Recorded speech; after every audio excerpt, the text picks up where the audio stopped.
What is up, everybody? Welcome into another episode here on Wide Eye Sports. Today, we're talking Minnesota Vikings.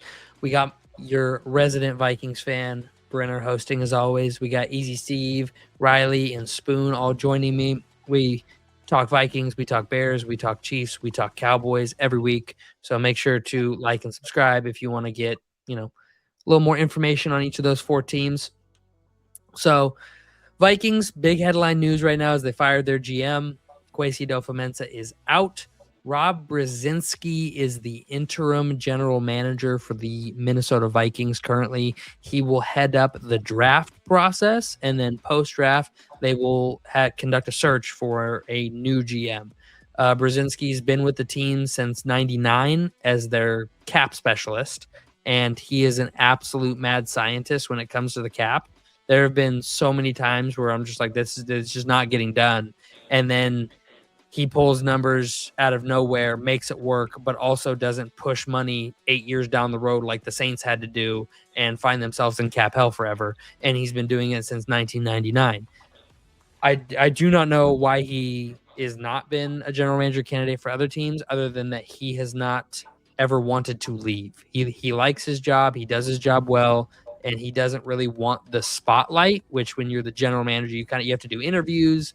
You have to be more of that guy, the answers guy. So I don't expect him to be the long-term GM of the Vikings. Love him to death, though. I love that they put him in charge. I think he's going to do great this year. Lots of years with Rick Spielman and watching those draft processes. I think that KOC and Brian Flores are going to be the main talent guys for the draft. Like, they're going to get pretty much whoever they want. Like, if they're in the draft room and if there's a receiver and a D end, right, they're going to look at whoever's higher on the draft board, and whoever gets picked is because either Kevin O'Connell or Brian Flores said that's who I want in the building. So I love that aspect of it. And I think that's huge. I'm very pro coach's decision to bring guys in. I think that's the best way to run things. And a lot of times organizations will run it a little bit differently, where they let the GM build the roster and then say, here, work with this. And not always a big a fan of that. I will, before we keep going, does anybody have any questions they want to ask me about the Vikes? Any outside perspectives they want to give before I get rolling? What is your belief on why the GM was fired? I was just getting ready to ask if you saw that report about him taking time off with family. Yeah, it seems real late. You think this is something they would have done a little sooner to try and get a jump on the replacement. I agree. I believe that a lot of that had to do with the re-signing of Brian Flores.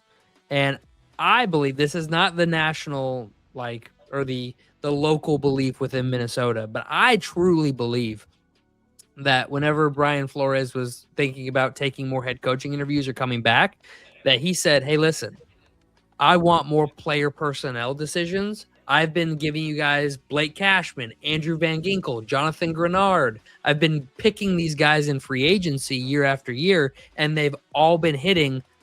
I know who fits well within my defense, and I need that control.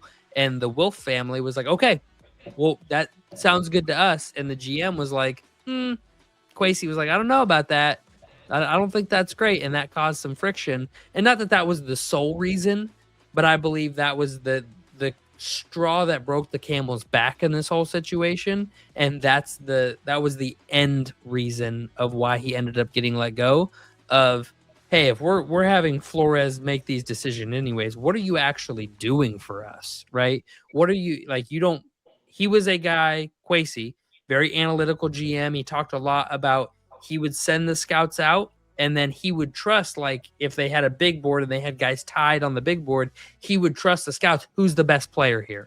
Okay, you guys all say it's that guy. Okay, we'll make it that guy. Or if two guys differed in opinion, then he would mediate that debate and then make a choice based off that. It wasn't his football knowledge making the decision. And he was very open and honest about that from the beginning, because he was a Wall Street guy.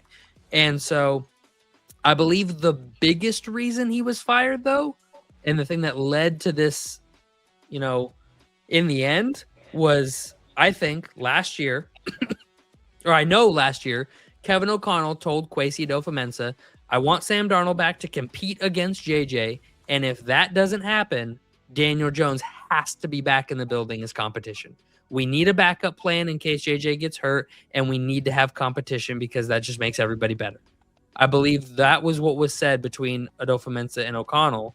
And I think that Adofo-Mensah put his neck out on the line and said, listen, I don't want to pay these guys this much. We can spend more money on the offensive line, on the defensive line, and build a better roster if we don't pay either of these guys. So I'm going to go ahead and go out on a limb and just run with McCarthy. And if it's wrong, it's on me. And it was wrong. So it's on him.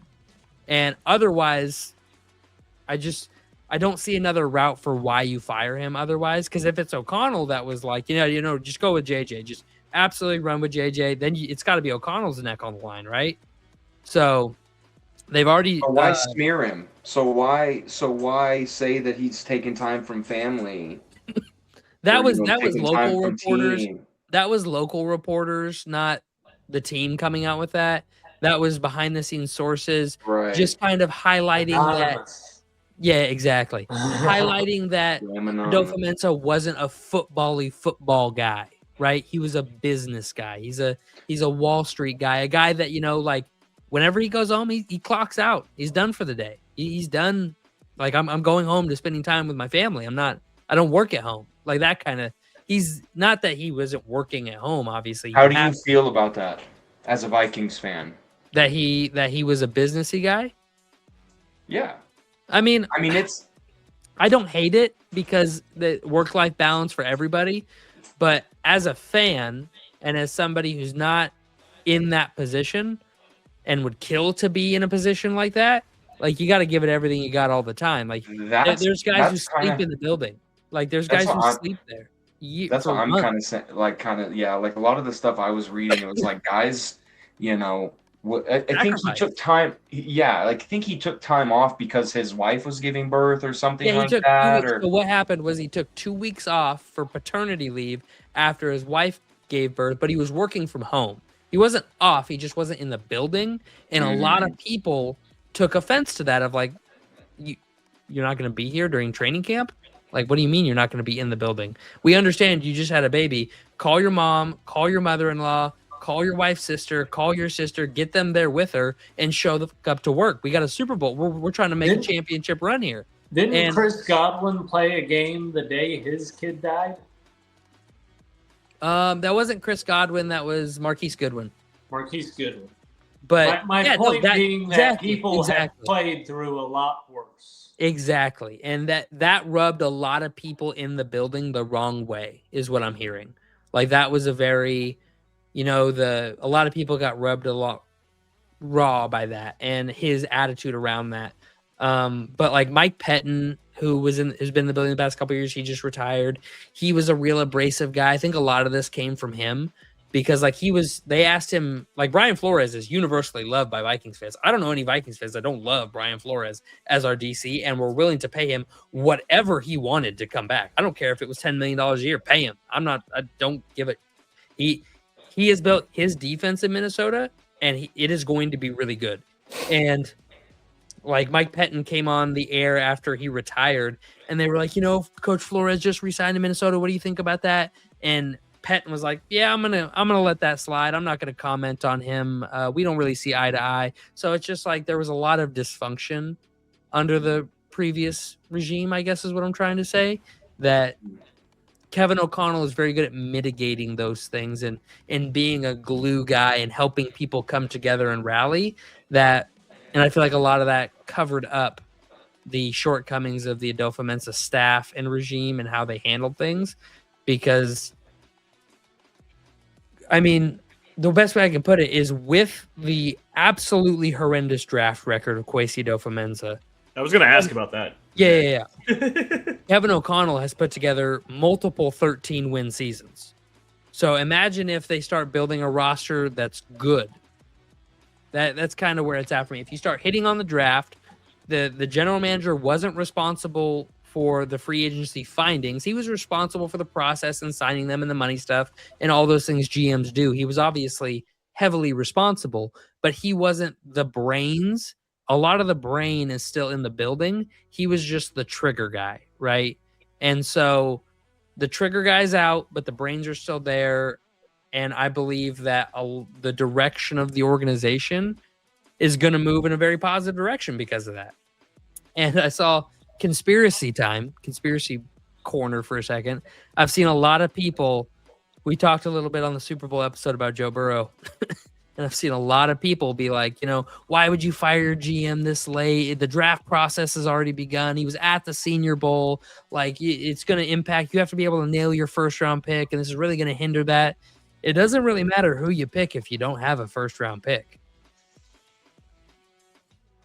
Just saying, doesn't who you draft doesn't matter if you're not using your pick. And as you have just described, it didn't sound like he was making the final decision. It sounded like other guys were making the decisions. Well, he was making the final decision. Their word.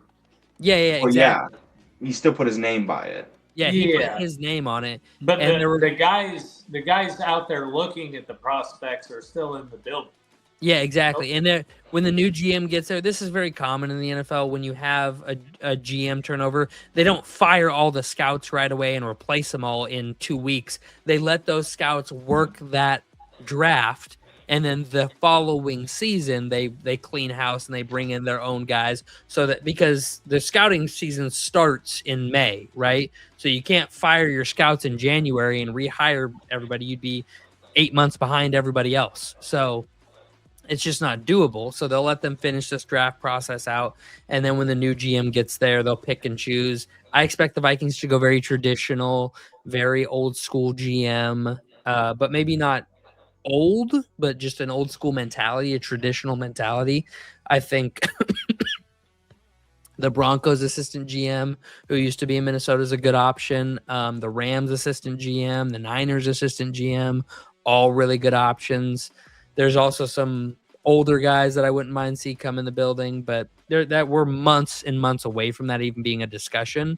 Right now, Brzezinski's heading up the draft process. I'm really excited about it. I think he's a great mind, great football mind, great money mind, and I really am excited to see what he's going to do in this free agency because the Vikings are currently negative $40 million over the cap. And capology and cap science and all that stuff is super fun to me. I love playing with the numbers of it. I'm a big numbers guy. Steve's our vibes guy. I'm our numbers guy. The Vikings can make $71 million in cap room with the following moves. You cut Ryan Kelly. He's had 12 concussions in his career. He's 35 years old. He's going to be gone. You save $9 million there. And if you cut or restructure Brian O'Neill, you can save up to $20 million. You cut an aging Aaron Jones. You cut an aging Javon Hargrave.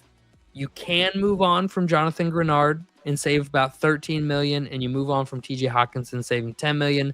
There's $71 million in cap savings, and that's without touching Justin Jefferson's contract.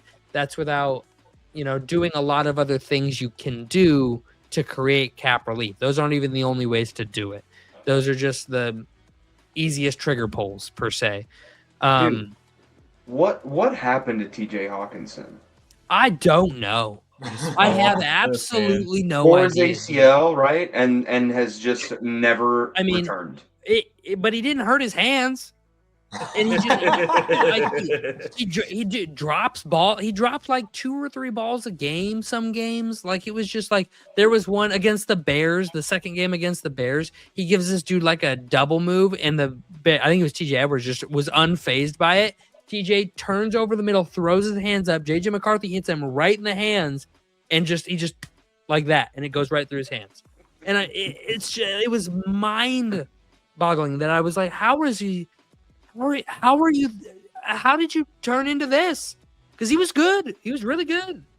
And I have no idea what happened or like what mentally went on with him that it just his route running is worse. His hands are worse. His IQ is worse. Like Travis Kelce is not in prime shape anymore, but his game IQ is so high he gets open. And that's how he's winning at this later stages in his career. And TJ is a guy who's at tight end U every year, who hangs out with the kiddos. Physical. Kelce. Yeah. he's a good, like, was a good tight end. And I have no clue what happened. At one point, I would have considered him a top 5 guy, and now I wouldn't consider him top 20. I have no idea what happened. The other big move we could make. Yeah, you probably could have. He was probably like fourth or fifth. Yeah, at one point for sure. Yeah. But I wouldn't even touch him now. I would be blessed if we got a 5th round pick for him. I would be so happy. Like, I would be parading through the streets for a 5th round pick for him. Another guy who I'd actually be kind of okay with moving on from, Riley, you know this, Jordan Addison. If you could get a 2nd round pick for him, I wouldn't be mad about it. He's on a rookie scale contract. He's had some run-ins with the law, but he's very talented. Other than this season, he struggled mightily with the drops too, and that was enough for me to be done with him. And if we can get a 2nd round pick out of him, I'm good. Move on. Bye. Have a good day. See you. Have a good one. Jalen Naylor played really well. I'd love to extend him and bring him back. He's shown that he can be a reliable target, and you have Justin Jefferson already, obviously, so it's not like you have nobody else there. If Addison can get back to what he was, I think he's a top 20 guy all day, top 15 receiver potentially. But right now, I would say he's barely top 32, and even that. And then you mix in the law stuff. Yeah, and then you mix in the law stuff and the drops. It's. I would be ecstatic to get a 2nd round pick for him, and try to turn that pick around. And that would also create a little bit of cap space. Obviously, not a whole lot, but based on that $71 million I was talking about a little earlier, obviously that creates holes at center, right tackle, running back, D-line, and tight end. Center, we have 2 guys on the roster we could bring in to compete. Right tackle, you can either restructure O'Neal like I talked about, or you could re-sign a veteran for $10 to $12 million, right? You could get a guy to come in and be a serviceable stand-in for a year or even 2. Running back, you can draft a guy high, you can draft a guy late to come in and compete with Jordan Mason, have a 1-2 punch there. I love Jordan Mason. I wish we would have used him more. D-line, if you cut Grenard or move on from Grenard in any sort of way, you have Dallas Turner, who I think is poised to be really good. I think he's going to be just fine in the league for a long time. He can come in and start, and then you either bring in some free agent like depth or draft depth. Either one is good. You can get a guy for, low end guy for 5, high mid range guy for $15 million a year, and then tight end you can bring in a Zach Ertz for $5 million. You can draft a guy late and just run with Josh Oliver as tight end 1 this year, which I'm totally on board for. And all that's around $30 million in cap. And so there's plenty of ways to flip over the holes in the roster and move on from aging contracts.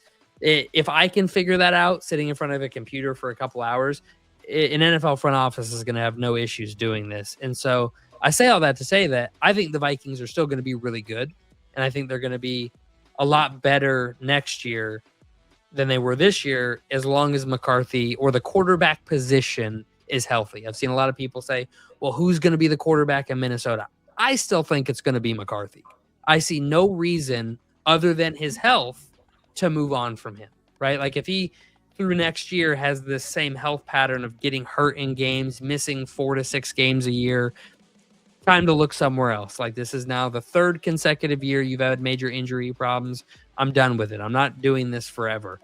Time to look somewhere else. But if he plays like he did at the end of the season and stays healthy, this is a playoff team. Like we were half a game out of the playoffs with McCarthy missing 7 games. And Carson Wentz, I don't care what anybody says, go back and watch those Carson Wentz games. It was CJ Stroud level bad. Like, Steve, you haven't heard me harp on this. They're in the Steelers game. Carson Wentz literally went to throw a bubble screen, but like a bubble screen's like 2 yards behind the line of scrimmage, right? Carson Wentz turns, plants, throws, and fires a rocket 6 yards backwards out of bounds. 6 full yards. And I'm like you don't play worse than that, I promise. Like, it was so baffling how bad he played. In the last game against the Chargers, he was playing hurt. So that one I'll give him a break for. But those London games really makes you question that Kevin O'Connell quarterback guru talk, doesn't it? I mean, it doesn't. Tell But me, it Brenner. No, hold on. It does it in the long term, but at the time, he just didn't have another option. Kwesi Adofo-Mensah, from what I'm gathering from the reason he was fired and all these things, Kwesi said we're running it with JJ, and then, they got to training camp, and O'Connell was like, "Listen, we need to have a veteran backup that can start games because we have JJ McCarthy and an undrafted free agent rookie. Those are our two quarterbacks right now. If JJ goes down, we need a different option." And that's why they brought in Carson Wentz the last week of training camp. And they started JJ. He was super stoked on him. He was fully believed he was ready. And first time starting in the NFL, not everybody can be Mahomes. I didn't expect him to be Mahomes. He was going to struggle. Riley and me were at the Bears game week 1. He looked bad in the first half, but looked amazing in the second half. The Atlanta game, he has the high ankle sprain. I kind of washed that one because playing through a high ankle sprain is hard as a quarterback. And then in the middle there, he struggled hard when he came back from that first injury. He struggled. And then he gets concussion, and then he played really well. And he played really good. And I was really satisfied. I was fully satisfied with the end of season product I was seeing on the field. The Giants game he got hurt in, he was playing really well. Like, sometimes I hate passer rating because QBR is so superior. Like, so superior. ESPN has done that one thing right in their time on the air. They nailed the QBR stat. Like, for instance, Drake May, we talked about him in his 5 turnover game against the Texans, right? Or 4 turnover game or whatever it was. He had 100 passer rating, even though he turned the ball over 4 times. And it just doesn't take everything into account. But McCarthy, totally on board with him being the QB1, unless a Burrow level talent is available. If you can go get a top 5 quarterback talent-wise right now, I'm all in on that. 100% in on that. Because while I do believe eventually McCarthy has the talent to be a top 10 level quarterback, I'm not sold on him being a top 3 quarterback. And if you can go get a guy who has that potential, I'm in. 100% in. So I don't really have a ton more. You'd be stupid to not have a freaking you'd be stupid to not think that was an instant upgrade. Yeah, exactly. Even with Joe Burrow's injury history. Yeah, even with Joe Burrow's injury history. If you can, and I don't have it pulled up anymore, but I was playing with Spotrac, and you can manage the roster and make trades and do things. And I had the Vikings with Joe Burrow, signing Jimmy Ward to come in as a free agent, and all the other stuff I talked about. I had the Vikings doing all of that, keeping Justin Jefferson, I sent Grenard, McCarthy, a first this year, a third or a fourth this year, a first next year, a third next year, and a fifth the following year for Burrow. And all of that for Burrow. We get Burrow. We take on the cap. And Burrow's contract, actually, I had it right here. Burrow's contract's actually kind of dialed.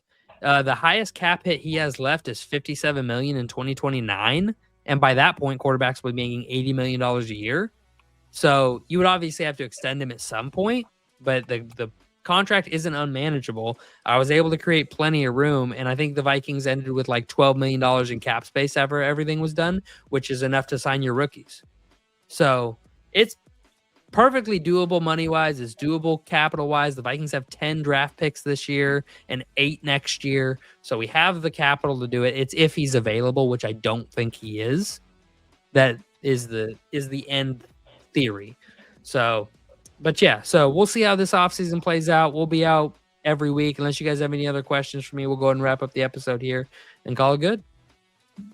All right. Sounds good. Like and subscribe. We'll see you in the next one.